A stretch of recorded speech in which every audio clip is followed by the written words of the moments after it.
ونصلی علی رسولہ الکریم ریکارڈنگ ہو رہی ہے اما بعد فاعوذ باللہ من الشیطان الرجیم بسم اللہ الرحمن الرحیم۔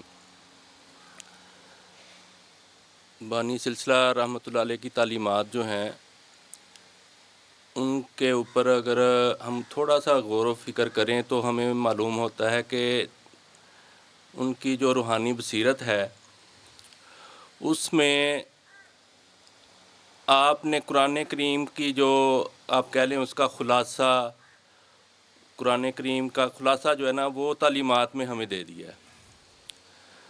تو تقریباً جتنے بھی پہلو ہیں سلسلہ توحیدیہ کی تعلیمات کے، ان میں نے جب غور کیا تو باتیں تو بہت زیادہ ہے، وہ موقع کی مناسبت سے زیادہ طویل ہو جائیں گی، تو میں نے وہ 3-4 جو تعلیمات کے حصے ہیں نا، جیسے اللہ کا ذکر ہے، اس کو قرآن کریم کے ساتھ کیا مطابقت ہے، کیسے اس کے ساتھ اس کی ریزیمبلنس ملتی ہے، اس کے اوپر میں تھوڑی سی بات کروں گا۔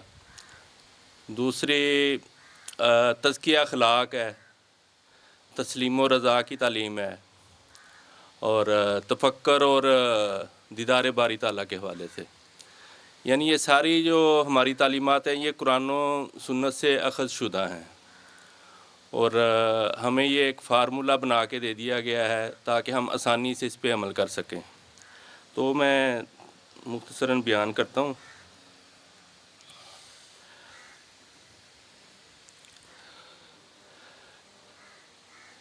برادران اکرام، اصحاب رسول صلی اللہ علیہ وسلم کے زمانہ کے بعد امت قرآن کریم کی عملی صورت اور حضور نبی کریم صلی اللہ علیہ وسلم کی صحبت سے محروم ہو گئی۔ اگرچہ اب تک امت مسلمہ قرآن اور صاحب قرآن صلی اللہ علیہ وسلم سے ہی اپنی وابستگی کی دعوے دار ہے، مگر زمینی حقیقت اس کے برعکس نظر آتی ہے، کیونکہ امت جس زبوں حالی کا شکار ہے وہ بیان کرنے کی ضرورت نہیں ہے۔ اسلام اور قرآن سے جب دوری واقع ہوئی تو لامحالہ قرآنی فکر کی جگہ من گڑت روایات، بے سروپا قصے کہانیاں اور شعر و شاعری اور سنت کی جگہ بدعات نے وہ ساری خانہ پوری کر دی۔ اصحاب رسول صلی اللہ علیہ وسلم کی تربیت اور زندگی میں جو نمایاں صفات دکھائی دیتی ہیں وہ ہیں اللہ کی یاد یعنی ذکر، نماز، قرآن کریم کو بھی از ذکر فرمایا گیا ہے، اور کثرت ذکر، یہ اس پہ وہ تندہی سے عمل کرتے تھے۔ اللہ سے شدید محبت، یعنی دنیا اور غیر اللہ کی محبت کو دل سے نکال کر اللہ کی محبت کو داخل کیا انہوں نے۔ یوں اصحاب رسول صلی اللہ علیہ وسلم تزکیہ نفس اور تزکیہ اخلاق اور تسلیم و رضا کی قرآنی تعلیم کے حصول سے اللہ کے مقرب اور محبوب بندے بن گئے۔ تو قرآن کریم میں ان کی توصیف بھی اللہ تعالیٰ نے ان کو اللہ رب العزت نے ان پاکیزہ نفوذ کو رضی اللہ عنہ اور ورضوا عنہ کا تمغہ اور ٹائٹل عطا کر دیا۔ تو برادران اکرام، سلسلہ توحیدیہ ہمیں انہی قرآنی تعلیمات پہ عمل درآمد کروانا چاہتا ہے۔ قرآن کا فرمان ہے کہ کھڑے بیٹھے لیٹے ہر حال میں اللہ کو یاد کرو۔ الذین یذکرون اللہ قیاما وقعودا وعلی جنوبہم۔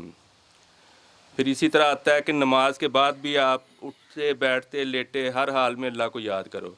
فَإِذَا قَضَيْتُمُ الصَّلَاةَ فَاذْكُرُوا اللَّهَ قِيَامًا وَقُعُودًا وَعَلَىٰ جُنُوبِكُمْ۔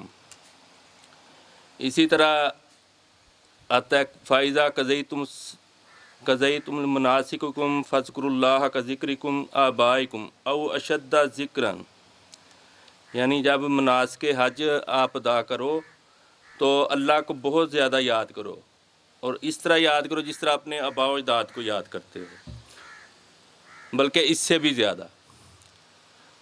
تو یہ اللہ کی یاد جو ہے، جو ہمیں سکھایا گیا، پاس انفاس ہے، نفی اثبات ہے، یہ ساری انہی آیات کی عکاسی کرتی ہیں کہ اس کے اوپر ہم نے کس طرح عمل کرنا ہے۔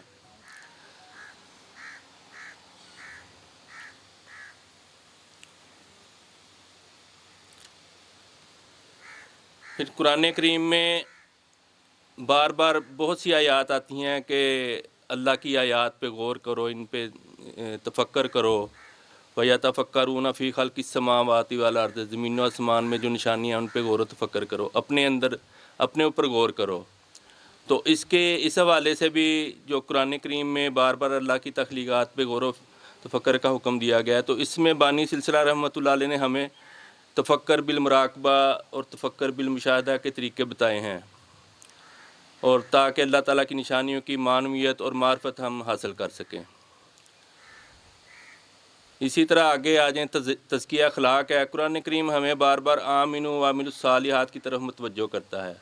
گویا ایمان باللہ یا توحید ایک بیج کی مانند ہے، اور عمل صالح جیسے ہوا، روشنی، پانی، زرخیز زمین کی طرح، اگر بیج خراب ہو تو اچھے پھل پھولدار پودے کا حصول ناممکن ہے۔ بالکل اسی طرح خالص توحید کے بغیر اعلیٰ کردار اور سیرت کا حامل مسلمان نہیں بن سکتا۔ آپ رحمۃ اللہ علیہ نے سلسلے کا نام ہی توحیدیہ رکھ دیا تاکہ ہر بھائی کو پتہ ہو کہ ہماری تعلیمات کیا ہیں۔ آپ صلی اللہ علیہ وسلم نے فرمایا تھا کہ میں حسن اخلاق کی تکمیل کے لیے بھیجا گیا ہوں، لہٰذا اس ضمن میں سلسلہ توحیدیہ میں تزکیہ اخلاق کے لیے ہمیں نفرت، غصہ، حسد، تکبر وغیرہ سے کس طرح چھٹکارا حاصل کرنا ہے اس کا طریقہ بتایا گیا ہے، اور اچھے اوصاف جو ہیں جیسے محبت، صداقت، صبر، شکر، برداشت، حلم وغیرہ کو کس طرح اختیار کرنا ہے، اس کا پورا طریقہ بتا دیا گیا ہے۔ نبی کریم صلی اللہ علیہ وسلم یہ اکثر دعا مانگا کرتے تھے، اللہم کما حسنت خلقی فحسن خلقی، اے اللہ جس طرح تم نے میری صورت اچھی بنائی ہے میرے اخلاق بھی اچھے کر دے۔ یعنی نبی پاک صلی اللہ علیہ وسلم اللہ تعالیٰ سے اپنے اعلیٰ اخلاق کے لیے مدد مانگتے تھے، تو ہمیں بھی چاہیے کہ اپنے اخلاق بہتر کرنے کے لیے اللہ تعالیٰ سے دعا کرتے رہیں۔ یہ دعا بہت پیاری ہے۔ دراصل اخلاق ہی وہ پیمانہ ہے جس سے کسی کا اللہ سے مضبوط رشتہ کا پتہ چلتا ہے۔ آپ صلی اللہ علیہ وسلم نے فرمایا، مسلمانوں میں کامل ایمان اس کا ہے جس کے اخلاق بلند ہیں۔ ایک مرتبہ ایک شخص نے 3 مرتبہ آپ سے دریافت کیا، یا رسول اللہ دین کیا ہے؟ آپ صلی اللہ علیہ وسلم نے تینوں مرتبہ فرمایا اخلاق۔ اسی لیے بانی سلسلہ رحمۃ اللہ علیہ نے فرمایا کہ اگر عام عوام جیسا اخلاق رکھنا ہے تو کسی سلسلہ تصوف میں داخل ہونے کی قطعاً ضرورت نہیں ہے۔ آگے تسلیم و رضا ہے۔ جس طرح قرآنی آیات سے معلوم ہوتا ہے کہ انبیاء کرام کی زندگیاں سراپا تسلیم و رضا تھیں، اللہ کے یہ بہترین بندے اور غلام تھے۔ یہی تعلیم سلسلہ توحیدیہ ہمیں سکھاتا ہے کہ جو بھی روزمرہ کی زندگی میں تکلیفیں، مصیبتیں آتی ہیں، ان پہ صبر و برداشت کا مظاہرہ کرو اور ہر حال میں اللہ کی رضا کے جویا رہو۔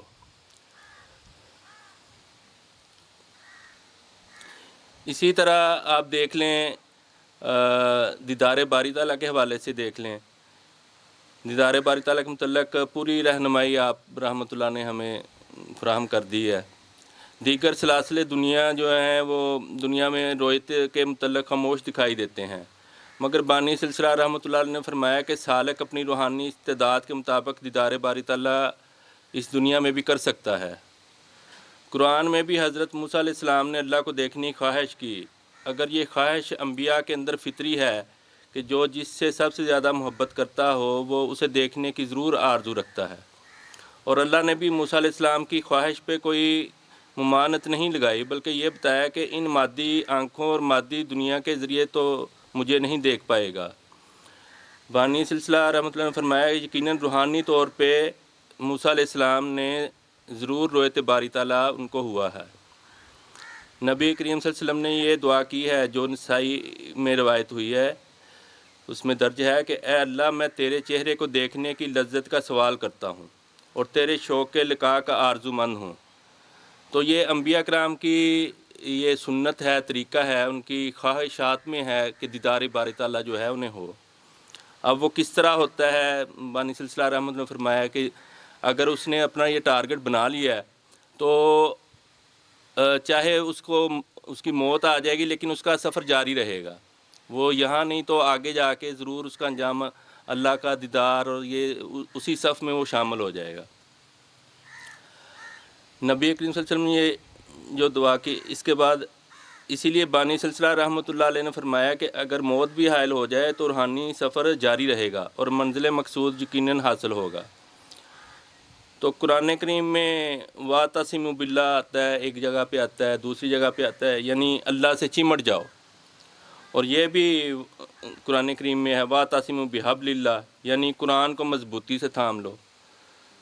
تو ان دونوں باتوں پہ عملی طور پہ یعنی کہ یہ آیات تو موجود ہیں لیکن عملی طور پہ کہیں پہ بھی یہ کام نہیں ہو رہا، تو الحمدللہ یہ ہمارے سلسلے میں یہ کام جاری ہے۔ قرآن کریم کے ساتھ بھی مضبوط تعلق بنانے کا ہمیں حکم ہے، اور اللہ کا دیدار، اللہ کا قرب جو ہے، یہ اللہ کے ساتھ چمٹنے والا جو ہے، اللہ کو تھام لینے کا، تو یہ الحمدللہ ہمارے سلسلے میں ہے۔ ان دونوں باتوں پہ الحمدللہ سلسلہ توحیدیہ میں پوری طرح عمل کروایا جاتا ہے۔